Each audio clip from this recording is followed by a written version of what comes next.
एक और जहां पूरे देश में दशहरा पर्व बड़ी धूमधाम से मनाया जाता है, तो वहीं दूसरी तरफ चगाता विधानसभा के उत्पाल्टा गांव में दशहरा पर्व को पायता पर्व के रूप में बड़े धूमधाम के साथ मनाया जाता है। इस मौके पर रानी मुन्नी नामक दो सगी बहनों की प्रतिकारक घास व दूब की फूलों से सजी प्रतिमाओं को एक कुएं में विसर्जित किया जाता है। इसके साथ ही श्राद्ध मुक्ति के लिए गागली युद्ध भी किया जाता है, जिसको देखने के लिए आसपास के गांवों से हजारों की संख्या में लोग इस गांव में आते हैं। वर्षों से चली आ रही परंपरा को निभाने के लिए अष्टमी के दिन उत्पाल्टा व कुरोली गांव के प्रत्येक परिवार में बनाई गई रानी व मुन्नी की प्रतिकारक प्रतिमाओं को दशहरे के दिन सुबह पूजा अर्चना के पश्चात गाजे बाजे के साथ दोनों ही गांव के लोग पंचायत आंगन में एकत्र होकर वहां से नाचते गाते हुए परंपरागत तरीके से क्याणी नामक जंगल के समीप बने हुए कुएं के पास पहुंचकर दोनों बहनों की प्रतिकारक प्रतिमाओं को कुएं में विसर्जित कर देते हैं। इसके बाद उत्पाल्टा व कुरोली गांव में निवास करने वाले बेनान व पंतान परिवार के बीच श्राद्ध मुक्ति के लिए चलने वाले गागली युद्ध का निर्वहन किया जाता है। इस दृश्य को देखने के लिए आसपास के गांवों से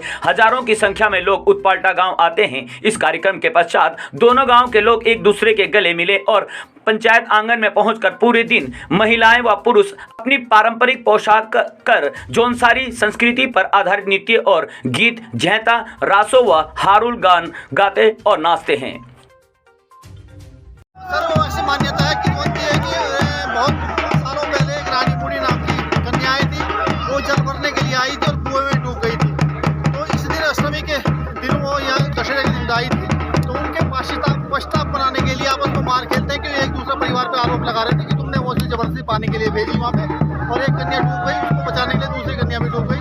तो उसको सच्ची श्रद्धांजलि देने के लिए ये दशहरा मनाया जाता है पायता। तो पुरानी मान्यता है और इस आधार पर ये पुराने समय से विजयदशमी के दिन इस पर्व को भी मनाया जाता है। जैसे हमारे जो बुजुर्ग लोग हैं और हमारे जो सम्मानित जो लोग हैं उनके द्वारा ये बताया गया है कि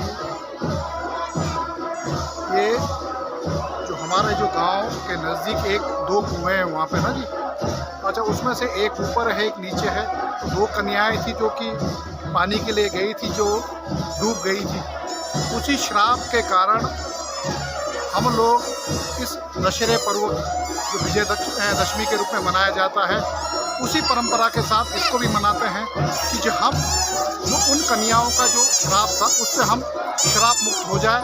इसी परंपरा को लेकर हम आगे जो हमारी युवा पीढ़ी है उसी परंपरा को आगे बढ़ाती चली जा रही है। मसूरी शहर में एक बुराई पर सच्चाई की जीत का पर्व दशहरा धूमधाम से मनाया गया। इस मौके पर भव्य शोभा यात्रा निकाली गई। पर्यटन नगरी में दशहरे पर्व को पारंपरिक रीति रिवाज के साथ मनाया गया। इस मौके पर जहां मंदिरों में भगवान पुरुषोत्तम राम की पूजा अर्चना की गई, तो वहीं विशेष पूजा कर भगवान राम से परिवार की खुशहाली की कामना की। इस मौके पर श्री सनातन धर्म मंदिर से भगवान पुरुषोत्तम राम की भव्य शोभा यात्रा बैंड बाजों के साथ निकाली गई, जो गांधी चौक पर समाप्त हुई, जहां रावण दहन किया गया।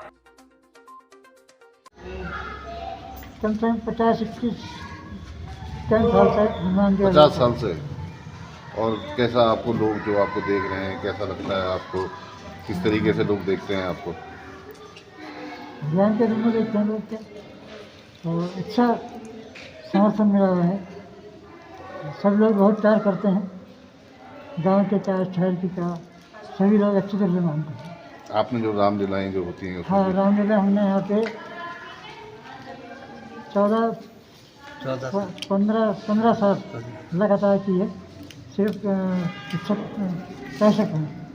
सबसे पहले तो मैं मसूरी वासियों को और समस्त देशवासियों को दशहरे की विजयदशमी की हार्दिक शुभकामनाएं देता हूँ। साथ ही ये बताना चाहूँगा कि विगत करीब 150 वर्षों से निरंतर ये दशहरे पर शोभा यात्रा जिसे हम राम कहते हैं वो निकाली जा रही है और इसमें मसूरी के सभी लोग बड़े उत्साहपूर्वक भाग लेते हैं। लोगों के अंदर उत्साह है, धार्मिक भावनाएं हैं। सब लोग अपनी धार्मिक आस्थाओं से जुड़े रहना चाहते हैं। ये वो दिन है जैसा कि हम जानते हैं कि जब राजा राम रावण का वध करके वापस आए थे, तो इसके दशहरे